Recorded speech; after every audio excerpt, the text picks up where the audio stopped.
जब भी हम डायनेमिक मेमोरी एलोकेशन फंक्शन की बात करते हैं तो हमें 4 फंक्शन देखने को मिलते हैं, मैलोक, कैलोक, रियलोक एंड फ्री फंक्शन। जहाँ पर मैलोक, कैलोक और रियलोक इन तीनों का काम होता है मेमोरी एलोकेशन का और फ्री फंक्शन का काम होता है मेमोरी डी एलोकेशन का। अब कुछ कॉमन बातें हैं इनके रिगार्डिंग जो एक बार हम डिस्कस कर लेते हैं। तो जब भी हम डीएमए फंक्शन की बात करेंगे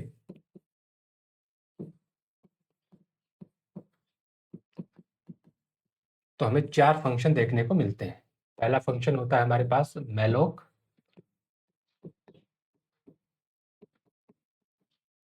दूसरा फंक्शन होगा हमारे पास कैलोक फंक्शन,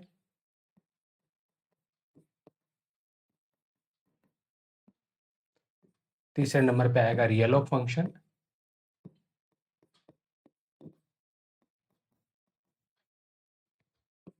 और आखिरी में हमें देखने को मिलता है फ्री फंक्शन। जहां पर हमें पता है कि जो हमारा मैलोक, कैलोक, रियलोक ये तीनों है, इनका काम होता है मेमोरी एलोकेशन का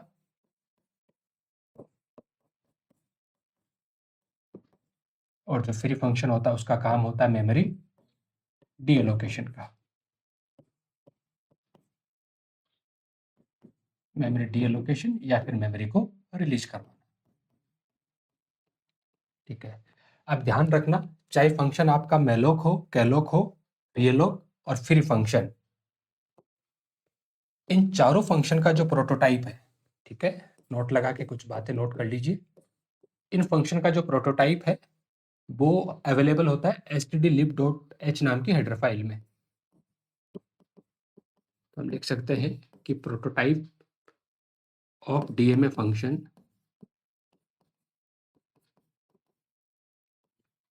are available in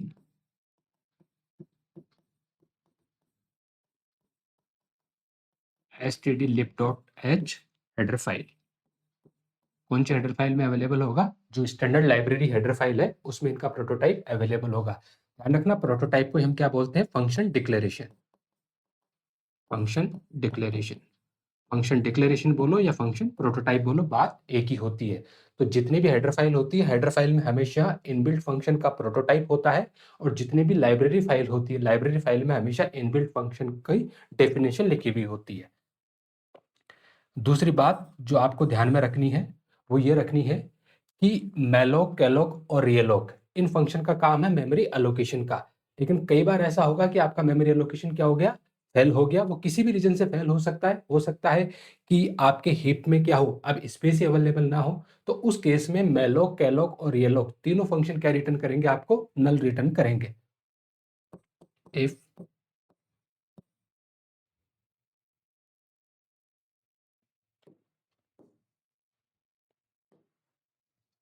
if sufficient memory is not available in heap area या और memory allocation fail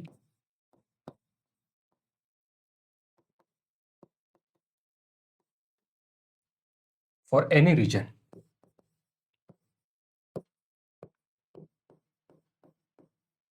then malloc, calloc and realloc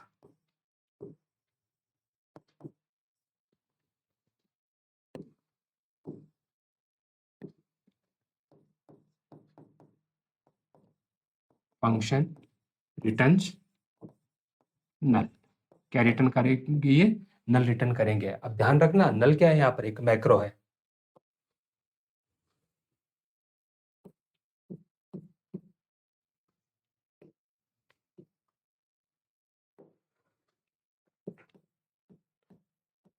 null is macro and defined as, किस तरीके से डिफाइन किया हुआ है? Null as define. हमें पता है कि जब भी हम मैक्रो डिफाइन करने की बात करते हैं तो कौन सा प्री प्रोसेस डायरेक्टरी यूज करते हैं? हम हैश डिफाइन। तो हैश डिफाइन नल और उसकी वैल्यू असाइन की हुई है 0। ठीक है, अब एक चीज ध्यान रखना आप, ठीक है, एक तो होता है आपके पास नल,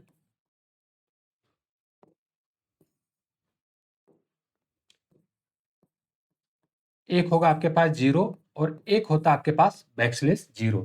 नल क्या है यहां पर? मैक्रो, जिसकी वैल्यू क्या है? 0। नल क्या है आपके पास? मैक्रो, और इसकी वैल्यू क्या है? 0। यहां पर 0 क्या है? तो आप इसको बोलोगे इंटीजर। 0 यहां पर एक इंटीजर है, और बैकस्लैश 0 क्या है आपके पास? एक कैरेक्टर कांस्टेंट।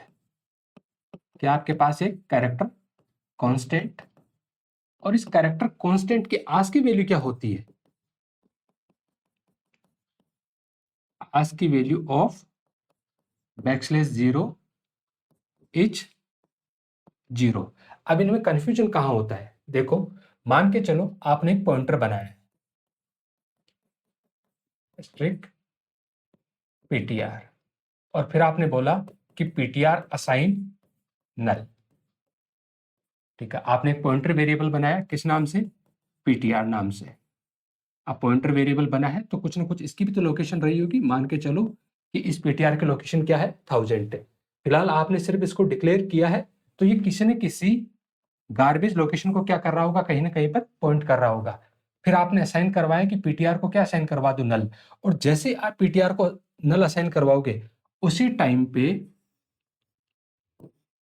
ये जो आपका पॉइंटर पीटीआर है, ठीक है, यहां पर क्या आ जाएगा? 0। और जैसे यहां पर 0 आएगा, इसका मतलब है कि pointer PTR point two nothing, point two nothing. मतलब अब ये किसी को भी पॉइंट नहीं कर रहा है। जब तक आपने नल नहीं असाइन करवाया था, तब तक ये किसी गार्बेज लोकेशन को पॉइंट कर रहा था। जैसे आपने नल असाइन करवाया, उसके बाद ये किसी भी चीज को यहां पर पॉइंट नहीं कर रहा है। अगर आप इस स्टेटमेंट की जगह ऐसा स्टेटमेंट लिखना चाहो, पीटीआर असाइन 0, तो क्या ये वैलिड है या इनवैलिड? तो आपका जवाब होगा कि ये होने को तो इनवैलिड होना चाहिए, क्योंकि पॉइंटर वेरिएबल किस चीज की डिमांड करता है? कि हमें क्या चाहिए? एड्रेस चाहिए। लेकिन अगर आप इस पॉइंटर वेरिएबल को 0 असाइन करवाओगे तो ये वैलिड है, इसमें कोई भी प्रॉब्लम नहीं है। अब मैं दूसरा सिनेरियो लेता हूं। मान के चलो कि मैंने लिखा int A assign 0, int asterisk PTR and PTR assign ए।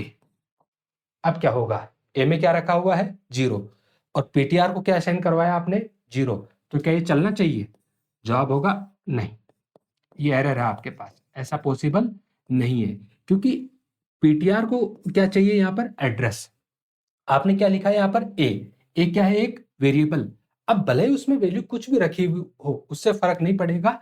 हाँ, अगर आप एड्रेस ऑफ ए लिखोगे तब ये ए को पॉइंट करने स्टार्ट कर देगा, लेकिन आपने सिर्फ क्या लिखा? ए। तो इस वजह से यहां पर क्या होगी? एरर होगी। हाँ, ये एक स्पेशल केस है कि जब आप पॉइंटर वेरिएबल को नल असाइन करते हो, तो नल की जगह आप डायरेक्ट उसको क्या कर सकते हो? 0 भी असाइन करवा सकते हो। ये परफेक्टली क्या है? वैलिड स्टेटमेंट है। और बैकस्लैश 0 जो कैरेक्टर कांस्टेंट है, इसका यूज हम कहां पर करते हैं? स्ट्रिंग के साथ में। कहां करेंगे इसका यूज? हम स्ट्रिंग के साथ में करेंगे। और इसकी जो आज की वैल्यू होती है वो क्या होती है? 0। तो कई बार जब अपन लूप में स्ट्रिंग को लेके कंपैरिजन करते हैं, या मैं यूं कहूं कि जब स्ट्रिंग को हम कैरेक्टर बाय कैरेक्टर बेसिस पे एक्सेस करने की कोशिश करते हैं, तो हमें कहीं तो रुकना होता है, और हम जनरली कहां जाके रुकते हैं? बैकस्लैश 0 पे। और इस बैकस्लैश 0 को हम किससे कंपेयर करवा रहे होते हैं? 0 से कंपेयर करवा रहे होते हैं। तो उसके पीछे रीजन यही है कि बैकस्लैश 0 की जो आज की वैल्यू होती है वो क्या होती है? 0 होती है।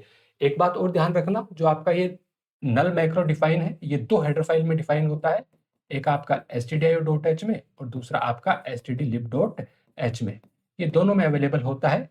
तो अगर आपको डीएमए की जरूरत नहीं है, और हो सकता है कि आपको नॉर्मल पॉइंटर के साथ में नल चाहिए, तो फिर आपको इस हेडर फाइल को इंक्लूड करने की जरूरत नहीं है, क्योंकि नल आपका कहाँ पर डिफाइन है? stdio.h में भी वहां पर डिफाइन है। एक बात आपको और ध्यान में रखनी है, और वो बात यह है कि the memory block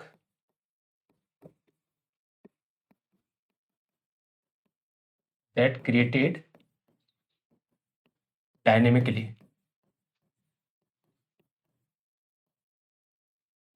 they do not have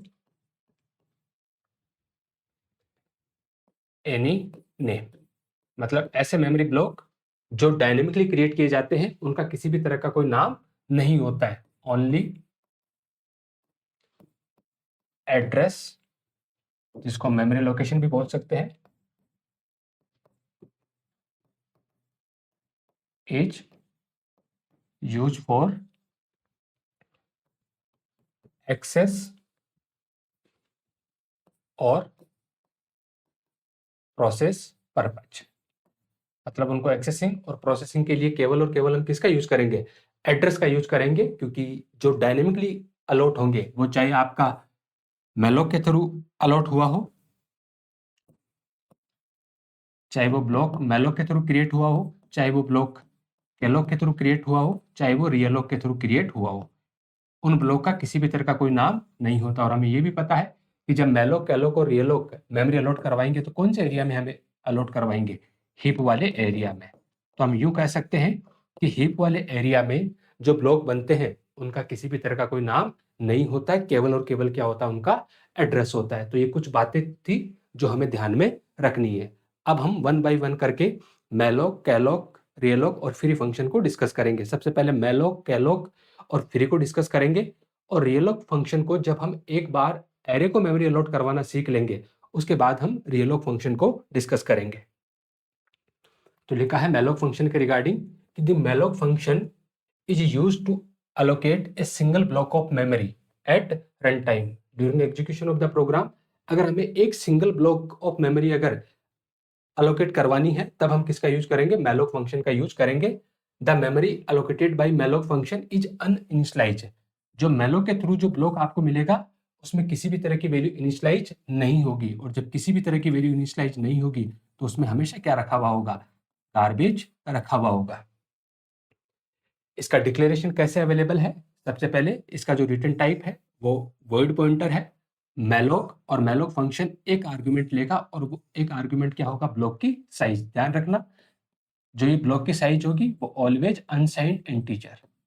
कैसी वैल्यू होगी, अनसाइंड इंटीजर वैल्यू होगी, और अनसाइंड इंटीजर वैल्यू का मतलब केवल और केवल पॉजिटिव वैल्यू ही यहाँ पर आपको देनी होगी। अगर आपने बाय मिस्टेक नेगेटिव वैल्यू अगर यहाँ मेलोक फंक्शन को पास की तो यहाँ पर एक एरर देखने को मिलेगी, और वो एरर होगी यहाँ पर सेगमेंटेशन फॉल्ट के नाम से।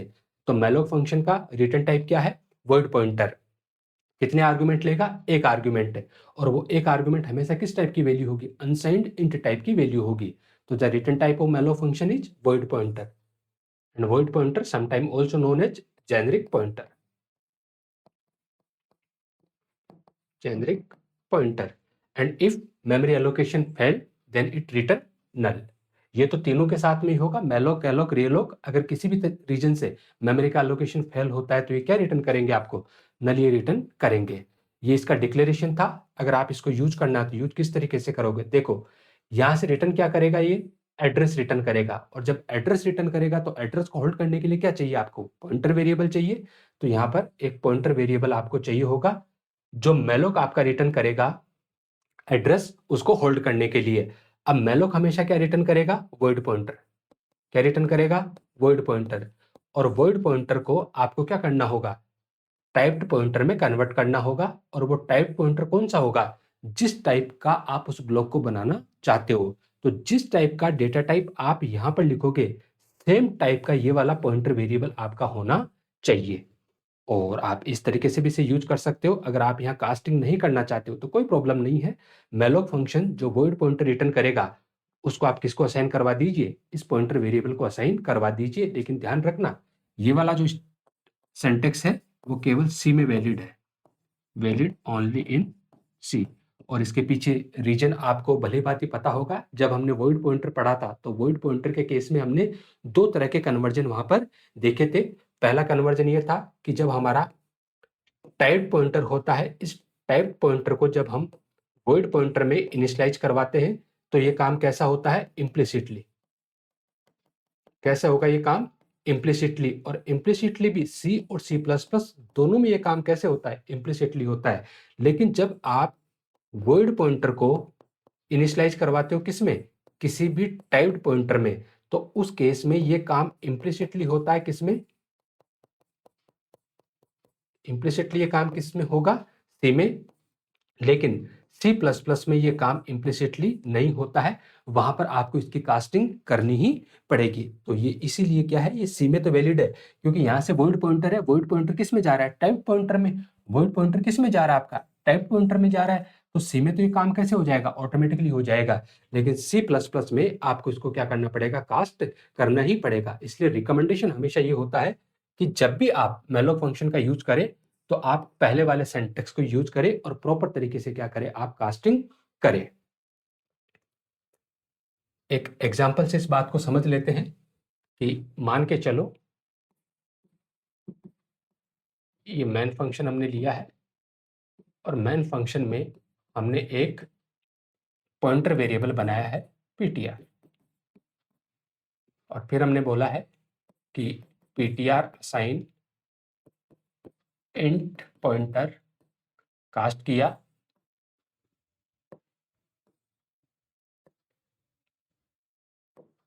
malloc, और malloc को एक आर्गुमेंट पास कर रहे हैं और वो ब्लॉक के साइज सपोज करो हमने दिए यहाँ पर। तो अब यहां से बात को समझना एक बार, ये आपका मेमोरी वाला एरिया है। आमतौर पे ये मेमोरी 6 पार्ट में डिवाइड होती है, लेकिन फिलहाल अब हम यहाँ पर 2 ही पोर्शन को डिस्कस करते हुए चलेंगे, एक स्टैक और दूसरा वाला हीप।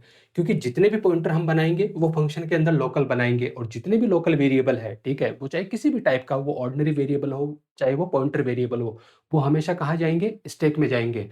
और जितने भी डीएमए वाले जो ब्लॉक है वो हमेशा कहाँ होंगे? हीप में होंगे। तो यहाँ पर हम इसके 2 सेक्शन कर लेते हैं, ठीक है। इस वाले सेक्शन को हम बोल रहे हैं हीप और इस वाले सेक्शन को हम बोल रहे हैं स्टैक, ठीक है। जितने भी लोकल वेरिएबल है, ठीक है, वो हमेशा कहाँ बनते हैं? स्टैक में बनते हैं। जितने भी लोकल वेरिएबल है स्टैक में बनेंगे, और स्टैक में बनने वाले वेरिएबल का नाम होता है, हीप में बनने वाले वेरिएबल का कोई नाम नहीं होता है। तो आपने एक इंट टाइप का पॉइंटर बनाया, ठीक है। कैसे पढ़ेंगे आप इसको? Pointer to int. कैसे पढ़ेंगे? पॉइंटर टू इंट मतलब इस पॉइंटर में जो एड्रेस आएगा वो किस टाइप के ब्लॉक का आएगा? इंट टाइप के ब्लॉक का आएगा। तो ये ब्लॉक कहाँ बनेगा? स्टैक में। तो ये पीटीआर बना। अब पॉइंटर वेरिएबल कितने बाइट मेमोरी ऑक्यूपाई करता है? तो आपका जवाब होगा कि आप कौन से वाले आर्किटेक्चर वाला कंपाइलर आप यूज कर रहे हैं। अगर 16 बिट कंपाइलर यूज कर रहे हैं तो उस केस में 2 बाइट लेगा। अगर 32 बिट कंपाइलर यूज कर रहे हैं तो उस केस में ये 4 बाइट लेगा। हम यहाँ पर जितने भी एग्जाम्पल आप देखने वाले हैं तो उनमें हम 16 बिट कंपाइलर को बेस मान के चलेंगे, और 16 बिट कंपाइलर में इंटीजर कितने बाइट का होगा?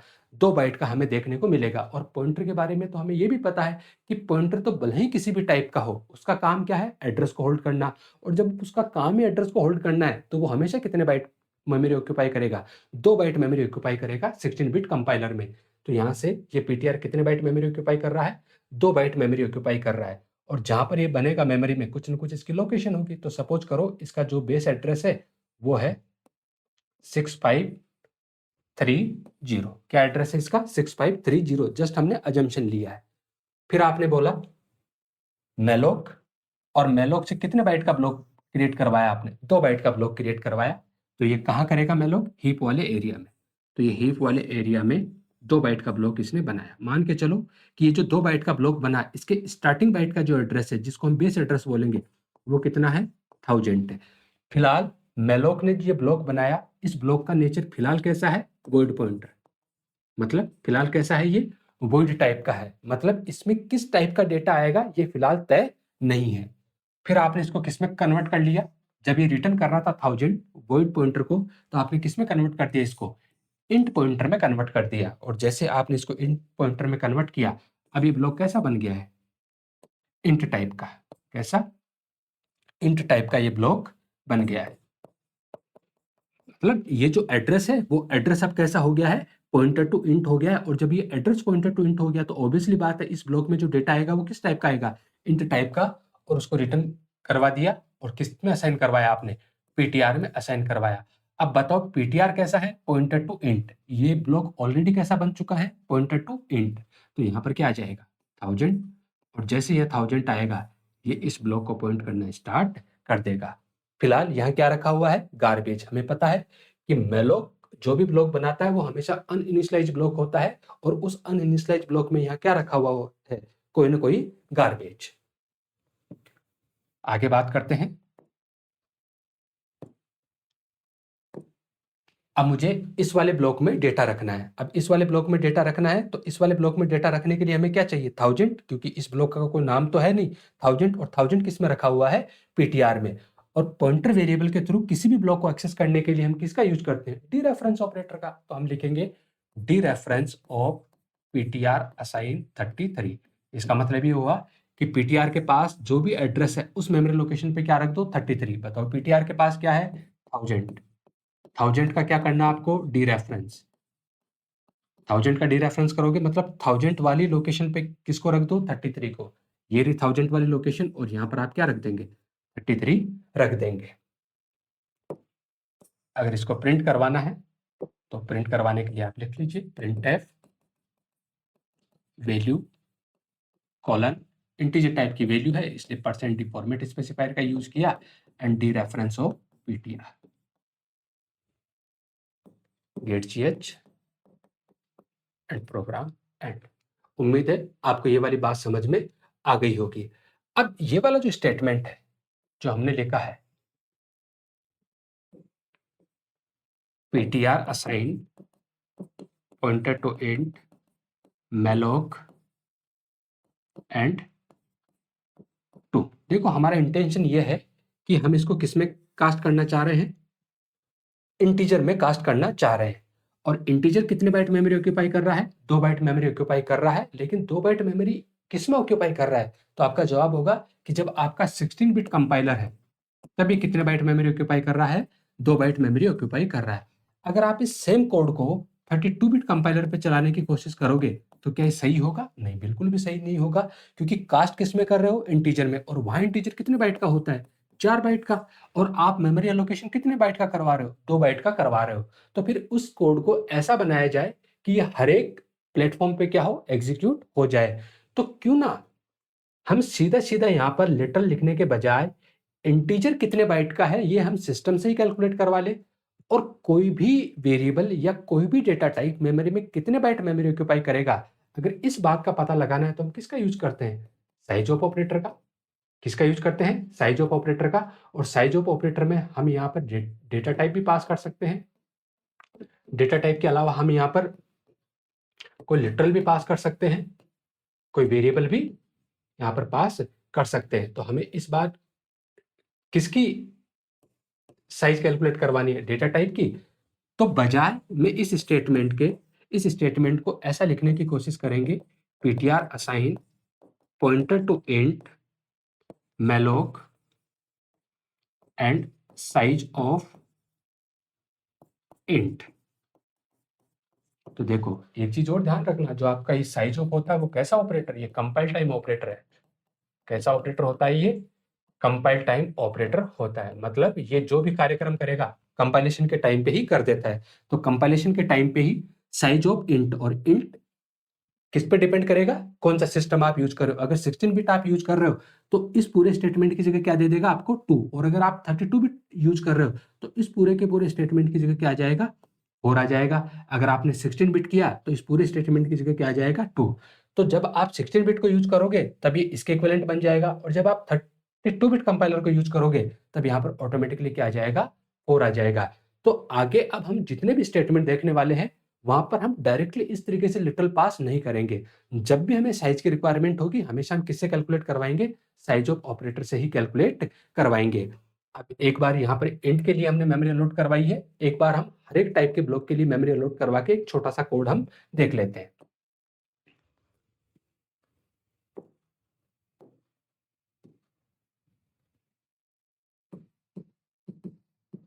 ये मेन फंक्शन, यहाँ पर हमने एक पॉइंटर बनाया है, pointer to char,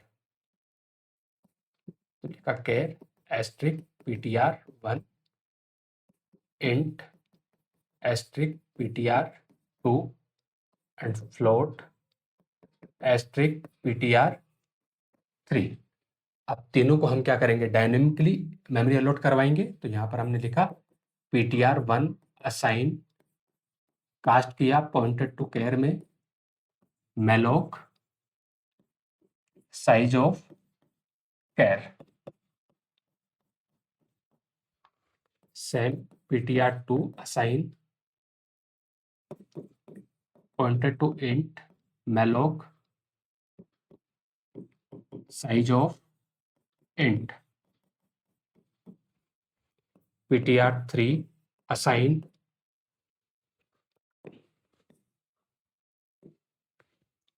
float asterisk malloc size of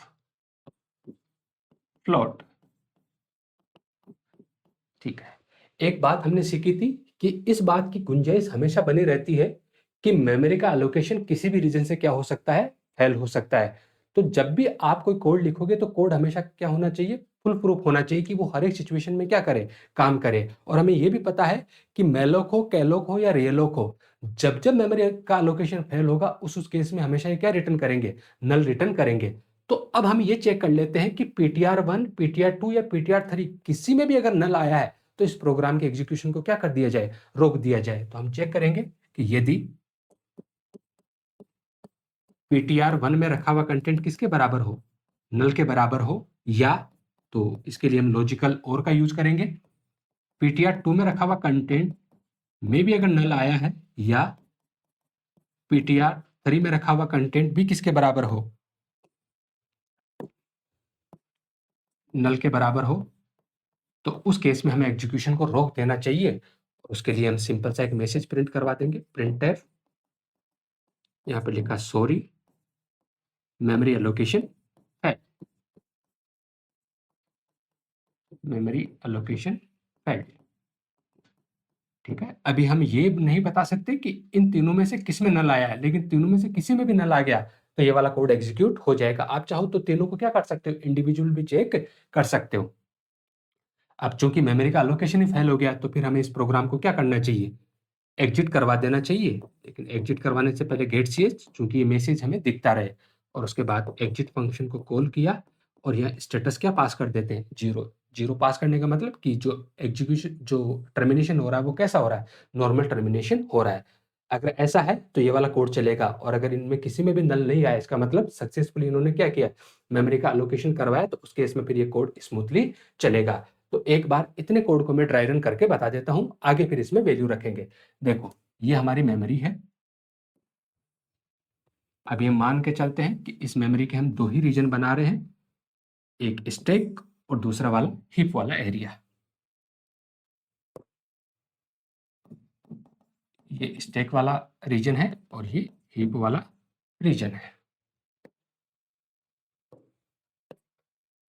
3 pointer आपने बनाए हैं, तो पॉइंटर वेरिएबल यहाँ पर 16 बिट की बात करें तो 2 बाइट का होगा। तो ये ptr1 बना है, कहीं ptr2 बना होगा और कहीं पर ptr3 बना होगा। इनका एड्रेस हम अज्यूम कर लेते हैं। यहाँ मान के चलो 1000 है, इसका एड्रेस 2000 है और इसका एड्रेस 3000 है।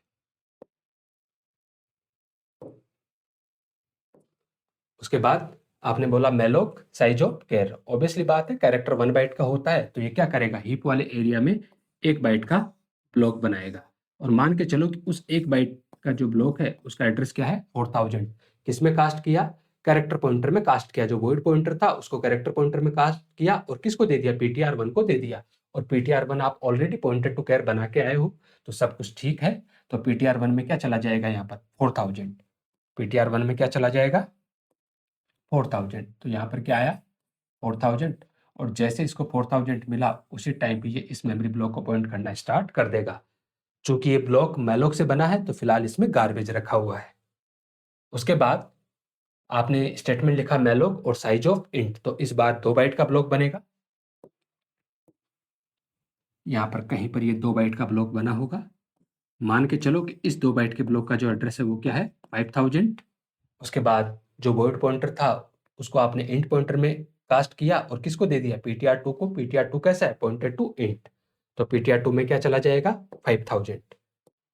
तो यहाँ ptr2 में क्या आया 5000, और जैसे इसके पास 5000 आया इसने इसको पॉइंट करना स्टार्ट कर दिया। उसके बाद आपने बोला मैलोक और इस बार साइज ऑफ फ्लोट, मतलब यहाँ से 4 आएगा और एक 4 बाइट का ब्लॉक यहाँ बनेगा। तो ये 4 बाइट का ब्लॉक बना। इस 4 बाइट के ब्लॉक का जो बेस एड्रेस है वो मान के चलिए क्या है 6000। ध्यान रखना ये 4 बाइट का ब्लॉक है तो 6000, 6001, 6002 और 6003 ये चारों के चारों ब्लॉक किसके पास है, इसी के पास है। ये बेसिकली ये 4 ब्लॉक है, ठीक है। और ये बात सेल्फ अंडरस्टूड है कि इन चारों के चारों ब्लॉक में किस टाइप की वैल्यू आएगी, फ्लोट टाइप की वैल्यू आएगी। लेकिन जब भी हम किसी ब्लॉक के एड्रेस की बात करते हैं तो हमेशा हम स्टार्टिंग बाइट के एड्रेस की बात करते हैं। किसकी बात करते हैं, स्टार्टिंग बाइट के एड्रेस की। और स्टार्टिंग बाइट का जो एड्रेस होता है उसी को हम क्या बोलते हैं, बेस एड्रेस। क्या बोलते हैं हम उसी को, बेस एड्रेस बोलते हैं।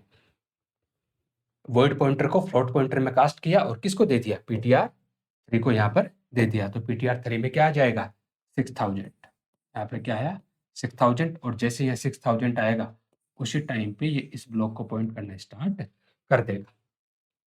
यहाँ तक की बात आपको समझ में आ गई होगी, ठीक है। ये स्टैक वाला रीजन है, ये हीप वाला रीजन है। जो हीप वाले जो ब्लॉक है, ठीक है, इनकी जो लाइफ होती है वो थ्रू आउट दी प्रोग्राम होती है। जब तक आपका प्रोग्राम मेमोरी में है तब तक ये ब्लॉक मेमोरी में रहेंगे।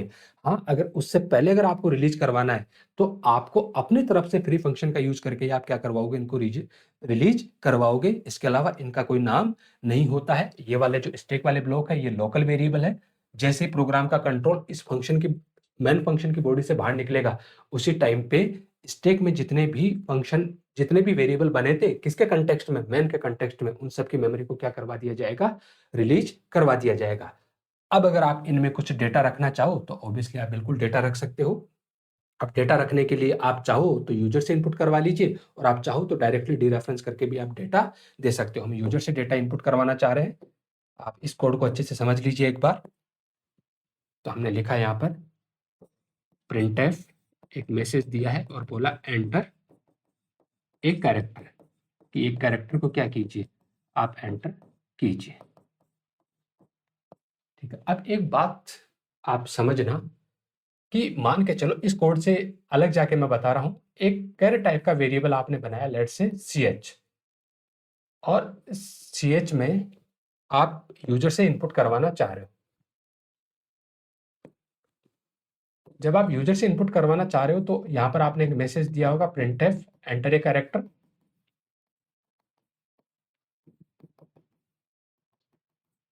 और फिर आपने लिखा होगा scanf %c then address of ch, ऐसा ही कुछ लिखा होगा। ऑब्वियसली बात है इस स्टैक वाले रीजन में कहीं ना कहीं आपका ch बना होगा। मान के चलो कि इसका जो एड्रेस है वो 8000 है।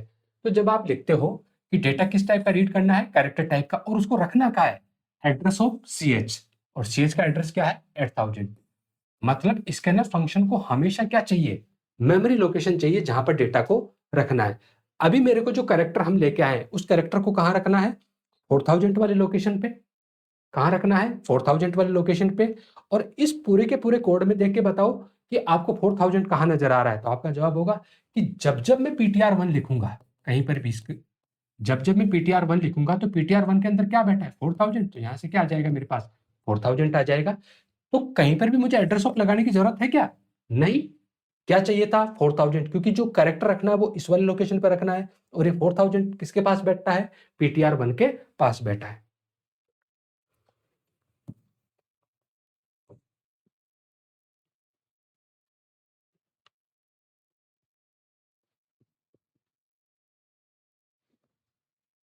तो यहां से हम सीधा लिखेंगे scanf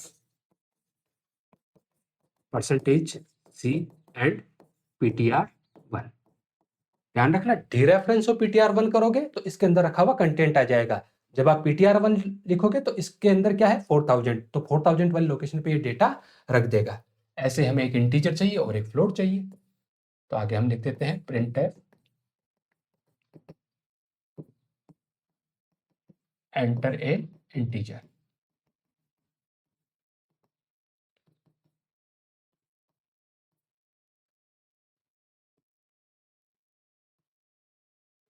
स्कैनफ के थ्रू वैल्यू रीड करेंगे, इंटीजर वैल्यू आएगी %d, एंड डेटा कहाँ चाहिए 5000 वाली लोकेशन पे, और 5000 किसके पास है ptr2 के पास। तो हमने यहाँ लिखा ptr2। ऐसे same printf enter a float and scanf float type की वैल्यू है तो %f एंड ptr3 डेटा ये हमारे पास आ गया होगा। अब क्या करना है, इसकी वैल्यू को प्रिंट करवाना है। तो वैल्यू को प्रिंट करवाने के लिए वो 3 प्रिंट टाइप में यहाँ लिख देता हूँ, चाहो तो एक प्रिंट टाइप भी लिख सकते हो, printf, और यहाँ पर मैं एक छोटा सा मैसेज देता हूँ, value colon %c n, and इस बार 4000 के अंदर रखा हुआ डेटा चाहिए तो डी रेफरेंस ऑफ ptr1। क्या करना है, ptr1 का dereference. Again printf value integer है %d n and dereference of ptr2। Then printf value %, और मुझे पॉइंट के बाद 2 ही डिजिट चाहिए तो मैं क्या लिखूंगा, .2f and dereference of ptr3 ch and program end. उम्मीद है ये पूरा का पूरा प्रोसीजर आपको समझ में आ गया होगा। ठीक है, आप इसको एक बार छाप के चेक कर लीजिए। ठीक है, ये वाला कोड आपका एग्जीक्यूट हो जाएगा। इससे पहले आपको 3 हेडर फाइल ऊपर लगानी है, stdi.h, stdlib.h and conio.h। stdi.h किसके लिए, क्योंकि हमने printf और scanf जैसे फंक्शन का यहाँ पर यूज किया है। stdlib.h क्यों, क्योंकि हमने malloc और exit जैसे फंक्शन का यहाँ पर यूज किया है। और conio.h किसके लिए, क्योंकि हमने getch जैसे फंक्शन का यहाँ पर यूज किया है। और अगर आप टर्बो जैसे कंपाइलर का यूज करोगे तो आपको यहाँ पर कहीं ना कहीं क्लियर स्क्रीन फंक्शन का भी आप यूज करोगे। ठीक है, अब हम बात करते हैं कैलोग फंक्शन की। लिखा है कि द कैलोग फंक्शन, जिसका फुल फॉर्म होता है contiguous allocation function, is used to allocate memory for multiple block of equal size. आपको एक से ज्यादा ब्लॉक बनाने हो, ठीक है, इक्वल साइज के बनाने हो, तब हम किसको प्रेफरेंस देंगे, कैलोग फंक्शन को प्रेफरेंस देंगे। लेकिन ध्यान रखना, ये सेम काम हम मैलोक के थ्रू भी कर सकते हैं, इसमें कोई दिक्कत नहीं है। जब हम एरे को मेमोरी अलॉट करवाएंगे तब हम सीखेंगे कि एरे को मेमोरी अलॉट हम मैलोक के थ्रू भी करवा सकते हैं और वही वाला काम हम कैलोग के थ्रू भी करवा सकते हैं। लेकिन रिकमेंडेशन क्या होता है कि जब आपको इक्वल साइज के एक से ज्यादा ब्लॉक जब आपको बनाने हो तब आप कैलोग का यूज कीजिए, और जब आपको सिर्फ एक ही ब्लॉक बनाना हो तब आप किसका यूज कीजिए, मैलोक फंक्शन का यूज कीजिए। It is commonly use when allocating memory for arrays.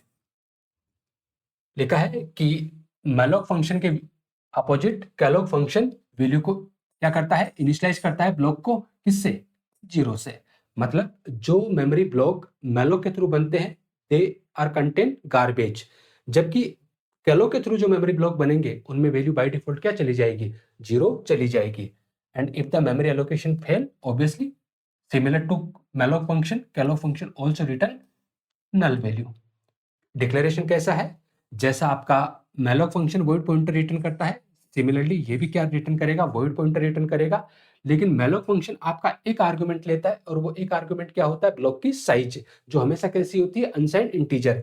जबकि आपका जो कैलोग फंक्शन है, कैलोग फंक्शन 2 आर्गुमेंट लेगा, पार्ट 1 और पार्ट 2, जहां पर पार्ट 1 का मतलब है, part 1 is number of block, number of block कि कितने ब्लॉक आपको चाहिए, और पार्ट 2 का मतलब यहां पर है, part 2 is size of each block, size of each block.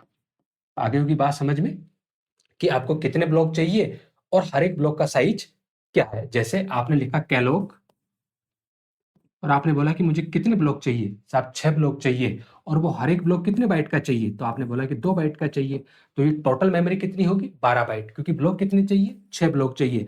हर एक ब्लॉक क्या चाहिए, कितने बाइट का, 2 बाइट का, तो टोटल मेमोरी कंजम्पशन 12 बाइट। तो जो 12 बाइट का जो ब्लॉक होगा वो लगातार में आपको मिलेगा, कंटिन्यूस मेमोरी एलोकेशन होगा। और ना केवल वो लगातार में मिलेगा, उसी के साथ में उन 6 के 6 ब्लॉक में बाय डिफॉल्ट वैल्यू क्या चली जाएगी, 0 यहाँ पर चली जाएगी। यूज कैसे करोगे, वही कैलोग, 2 आर्गुमेंट आपको, जितनी आपको डिमांड, जितने ब्लॉक की आपको डिमांड है वो आप पास करोगे, और हर एक ब्लॉक कितने साइज का होगा वो आप पास करोगे।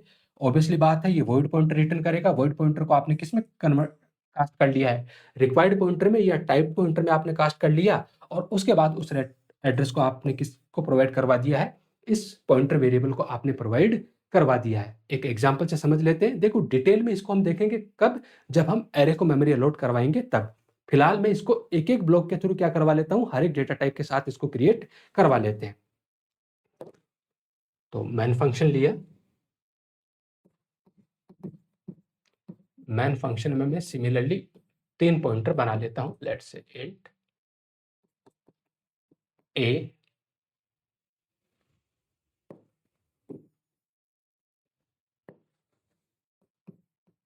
कैर A, int B and float pointer सी।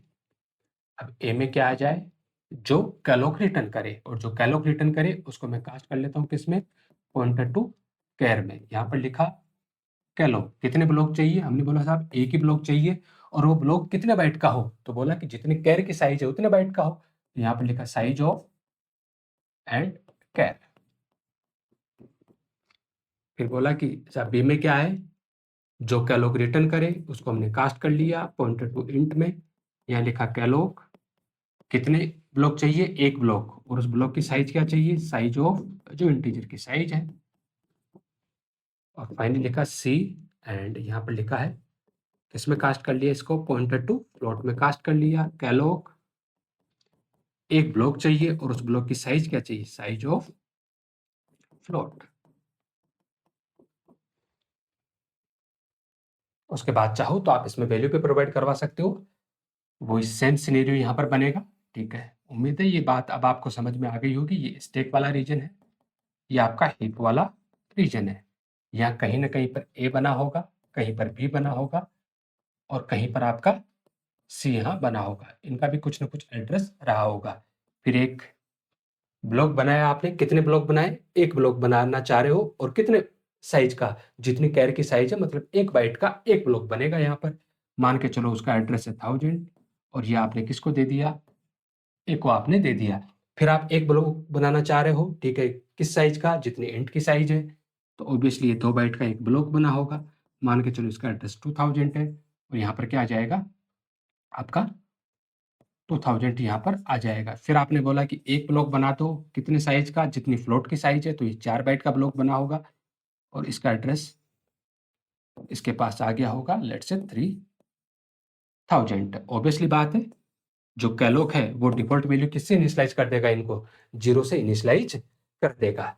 इतना होने के बाद आप चाहो तो इनमें वैल्यू भी प्रोवाइड करवा सकते हो। आप यूजर से लेना चाहो तो यूजर से ले लीजिए। आप अगर डायरेक्टली डी रेफरेंस के थ्रू वैल्यू प्रोवाइड करवाना चाहो तो आप डी रेफरेंस के थ्रू करवा दीजिए। तो आपने बोला कि dereference of a assign let's say capital Q, कि ए जिसको पॉइंट कर रहा है उस मेमोरी लोकेशन पे क्या रख दो, कैपिटल क्यू रख दो। तो ए किसको पॉइंट कर रहा है, 1000 वाले लोकेशन को, और यहाँ पर आपने क्या रख दिया, कैपिटल क्यू रख दिया। फिर आपने बोला कि dereference of be assign 20, तो बी किसको पॉइंट कर रहा है, 2000 को, उस लोकेशन पे क्या दे दिया जाए, 20 दे दिया जाए, तो वहां 20 चला जाएगा। फिर आपने बोला dereference of c assign 28.92, तो सी किसको रेफर कर रहा है, 3000 को, इस वाले लोकेशन पे क्या दे दिया जाए, 28.92। और उसके बाद चाहो तो आप इनकी वैल्यू को क्या करवा लीजिए, प्रिंट करवा लीजिए। प्रिंट करवाने के लिए वो सिंपल सा प्रिंट एफ का आप यूज करोगे। प्रिंट एफ मैं डायरेक्टली प्रिंट करवा देता हूँ, %c\n %d n %.2f, point के बाद 2 डिजिट तक वैल्यू प्रिंट करवाने के लिए। पहली value dereference of A, दूसरी value dereference of B, तीसरी value dereference of C. Get ch and program end. ठीक है, आ गई होगी आपको बात समझ में। अगर मान के चलो मैं यहाँ पर इस 1 की जगह अगर 9 कर दूं, तो इसका मतलब क्या है, कितने ब्लॉक बना दो, 9 ब्लॉक, और हर एक ब्लॉक कितने साइज का हो, जितनी इंटीजर की साइज है। इस केस में मान लो 2 बाइट है, तो क्या करेगा, 18 बाइट का एक बड़ा सा ब्लॉक बना देगा। 18 बाइट के ब्लॉक को 9 इक्वल पार्ट में डिवाइड कर देगा। हर एक ब्लॉक को बाय डिफॉल्ट किससे इनिशियलाइज कर देगा, 0 से इनिशियलाइज कर देगा। और जब सेम टाइप के मेमोरी ब्लॉक आप एक साथ बना रहे हो, ठीक है, जिसमें आप होमोजीनियस टाइप की सेम टाइप की वैल्यू आप रखोगे, तो वही तो क्या है आपका एरे है। तो अगर आप इस तरीके से लिख दिया तो बेसिकली आपने किसको मेमोरी अलॉट करवा ली है, 1 डायमेंशनल एरे को आपने मेमोरी अलॉट करवा ली है। खैर इसको हम डिटेल में पढ़ेंगे जब हम एरे वाले पोर्शन को डिस्कस कर रहे होंगे तब। तो मैलोक और कैलोक के बारे में हमने पढ़ लिया है। अब हम चलते हैं फ्री फंक्शन के बारे में समझते हैं। कि the free function is used to release the dynamically allocated memory back to the heap if not required. कि आपने क्या किया, मेमोरी बनाई। ऐसा क्यों करना पड़ा आपको? क्योंकि ये आपकी मेमोरी है, इस मेमोरी में ये वाला आपका हीप वाला एरिया है। इस हीप वाले एरिया में आपने मैलोक, कैलोक या रियलोक की हेल्प से क्या किए होंगे, बहुत सारे ब्लॉक बनाए होंगे। अब इसको आपको जब जरूरत नहीं है तो इसको क्या करवाना पड़ेगा, रिलीज करवाना पड़ेगा। क्यों रिलीज करवाना पड़ेगा?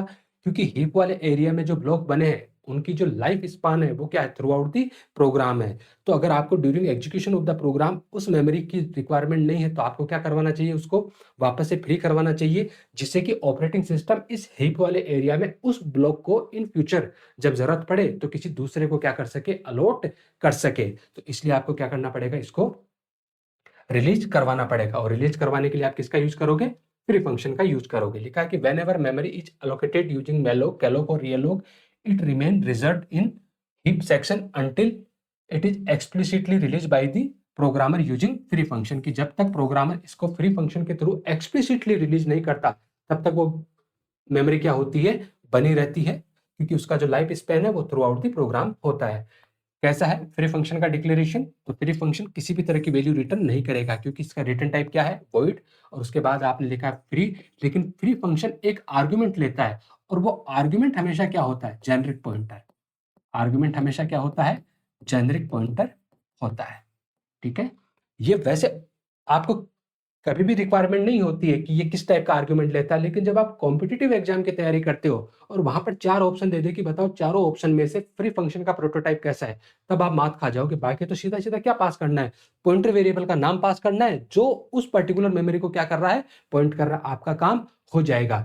लेकिन जब कॉम्पिटिटिव बेस अपन प्रिपरेशन करते हैं तो वहां पर हमें इन छोटी छोटी बारीकियों को भी ध्यान में रखना होता है। तो क्या चाहिए होता है इसको, एक आर्गुमेंट, और वो आर्गुमेंट क्या होता है, जेनरिक पॉइंटर चाहिए होता है। लेकिन जेनरिक पॉइंटर जो आपको चाहिए होगा, ठीक है, वो जेनरिक पॉइंटर किसी न किसी टाइप्ड पॉइंटर से आएगा। टाइप्ड पॉइंटर किस में जाएगा, आपका जेनरिक पॉइंटर में, माने वॉइड पॉइंटर में। और टाइप्ड पॉइंटर को जब आप जेनरिक पॉइंटर में कास्ट करते हो तो ये काम सी और सी प्लस प्लस दोनों में कैसा होता है, इम्प्लिसिटली होता है। दोनों में कैसा होता है, इम्प्लिसिटली होता है। इसलिए आपको कभी भी इसको एक्सप्लिसिटली कास्ट करने की रिक्वायरमेंट नहीं होती है। उसके बाद अगर इसका सिंटैक्स देखेंगे तो सिंपल सा सिंटैक्स है, फ्री फंक्शन। और फ्री फंक्शन को वो पॉइंटर वेरिएबल पास करना है जिसके अंदर रखे हुए मेमोरी ब्लॉक को आप क्या करवाना चाहते हो, रिलीज करवाना चाहते हो। ध्यान रखना, पॉइंटर वेरिएबल मेमोरी से नहीं जाएगा, पॉइंटर वेरिएबल के पास जो मेमोरी लोकेशन है उस मेमोरी लोकेशन को आप क्या करवाना चाह रहे हो, फ्री करवाना चाह रहे हो। एक लाइन और लिखिए नीचे कि when free function is called the memory is not erased और क्लियर्ड। कि जब आप फ्री फंक्शन को कॉल करते हो तो वो मेमोरी को इरेज या क्लियर नहीं होती है, instead it is marked as available so that future memory allocation request can reuse it. वो मेमोरी तो वहीं पर रहती है, उसमें रखा हुआ, इवन उसमें रखा हुआ डेटा भी अवेलेबल रहता है। फर्क सिर्फ इतना सा है कि जैसे आपने फ्री करवाया तो इन फ्यूचर उस वाले मेमोरी ब्लॉक को किसी दूसरे को क्या किया जा सकता है, अलॉट करवाया जा सकता है। एक छोटे से एग्जाम्पल से इस बात को समझते हैं कि एग्जैक्टली सीन होता क्या है। कि मान के चलो ये आपका मेन फंक्शन है और इस मेन फंक्शन में आपने दो पॉइंटर वेरिएबल बनाए हैं, दोनों पॉइंटर टू इंट बनाया आपने, ptr2। उसके बाद आपने बोला है ptr1 assign pointer to int malloc and size of int. और फिर आपने लिखा है ptr2 assign pointer to int calloc 1 and size of int. तो यहां तक हुआ क्या होगा, एक बार इस बात को और समझना आप। ये आपका स्टैक वाला रीजन है, ये आपका हीप वाला रीजन है। इस स्टैक वाले रीजन में एक ptr1 बना है, मान के चलो उसका एड्रेस 1000 है। एक आपका ptr2 बना है, मान के चलो उसका एड्रेस आपका 2000 है। फिर आपने एक 2 बाइट का ब्लॉक बनवाया है, ठीक है, किसकी हेल्प से, मैलोक की हेल्प से। तो यहाँ पर क्या होगा, एक 2 बाइट का ब्लॉक बनेगा, मान के चलो उसका एड्रेस जो है 3000 है। कास्टिंग वास्टिंग करके आपने किसको दे दिया, इसको ptr1 को। तो इसके पास क्या आ जाएगा 3000 और इसको पॉइंट करना स्टार्ट कर देगा। फिर आपने एक ब्लॉक बनवाया है कैलोक की हेल्प से। और कितने बाइट का? वही 2 बाइट का, क्योंकि आपने वहाँ पर इंटीजर टाइप का ब्लॉक ही बनाने की आप कोशिश कर रहे हो। मान के चलो इसका एड्रेस है 4000। कास्टिंग वास्टिंग करने के बाद आप इसको किसको दे रहे हो? ptr2 को आप दे रहे हो और ये इसको पॉइंट करना स्टार्ट कर देगा। इसमें क्या रखा हुआ है? गार्बेज। इसमें क्या रखा हुआ है? 0, क्योंकि ये ब्लॉक किससे बना है? मैलोक से। ये ब्लॉक किससे बना है? कैलोग से। अब आपको मान के चलो कि इस वाले ब्लॉक की आपको रिक्वायरमेंट नहीं है, तो मैं उससे पहले इनमें डेटा रख देता हूं जिससे और क्लियरिटी आए। ptr1 assign 11 and dereference of ptr2 assign 22।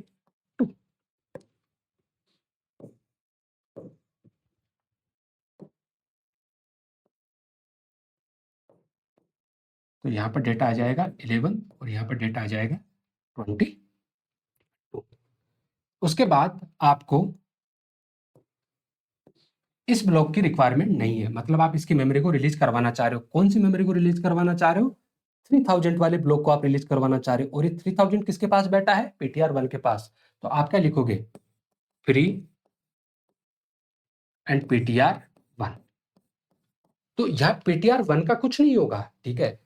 ptr1 के अंदर क्या है? 3000। तो इस 3000 वाले ब्लॉक को क्या कर दिया जाएगा? रिलीज करवा दिया जाएगा। रिलीज करवाने का मतलब इतना सा है कि अब ये वाला जो ब्लॉक है इसको आपका ऑपरेटिंग सिस्टम किसी और को देने के लिए स्वतंत्र है, ठीक है। क्यों? क्योंकि आपने बोला है कि ptr1 जिसको पॉइंट कर रहा था उस ब्लॉक की अभी हमें रिक्वायरमेंट नहीं है। इसका मतलब है कि इस वाले ब्लॉक को ऑपरेटिंग सिस्टम किसी को भी दे सकता है।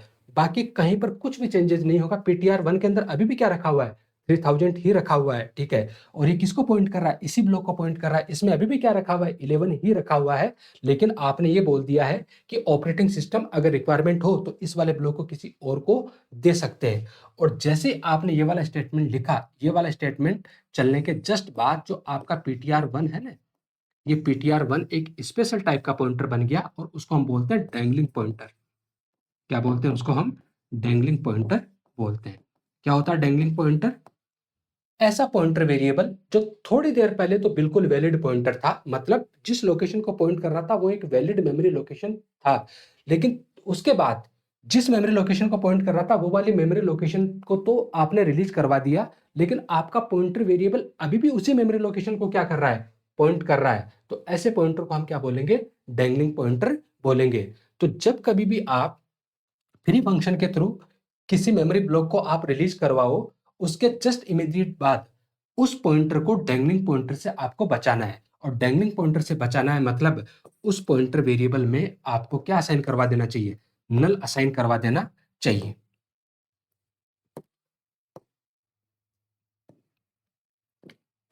देखो, आपको इस वाले ब्लॉक की रिक्वायरमेंट नहीं थी, तभी तो आपने क्या करवाया? रिलीज करवाया। अब जब इस ब्लॉक की रिक्वायरमेंट नहीं थी, रिलीज आपने करवा दिया है, तो फिर ptr1 के पास 3000 नहीं होना चाहिए। तो आपने बोला कि ptr1 को क्या असाइन करवा दिया जाए? नल असाइन करवा दिया जाए। और जैसे ही आप ये वाला स्टेटमेंट लिखोगे उसी टाइम पे यहाँ से आपका कनेक्शन ब्रेक होगा और कनेक्शन ब्रेक होने के बाद इस 3000 की जगह क्या आ जाएगा? नल आ जाएगा। 3000 की जगह यहाँ क्या आ जाएगा? नल। और जब भी किसी पॉइंटर के पास नल होता है, इसका मतलब है कि वो पॉइंटर किसी को भी पॉइंट नहीं कर रहा है। वो पॉइंटर किसी को भी पॉइंट नहीं कर रहा है।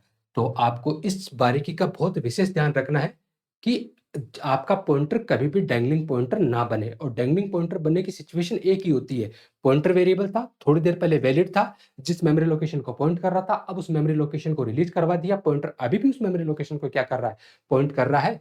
तो इमीडिएटली आपको फ्री फंक्शन के चलने के बाद उस पॉइंटर वेरिएबल को क्या असाइन करवा देना चाहिए? नल असाइन करवा देना चाहिए। उम्मीद करता हूं यहां तक की कहानी आपको समझ में आई होगी। मैलोक, कैलोक और फ्री फंक्शन, इन तीनों के बारे में हमने डिस्कस कर लिया है।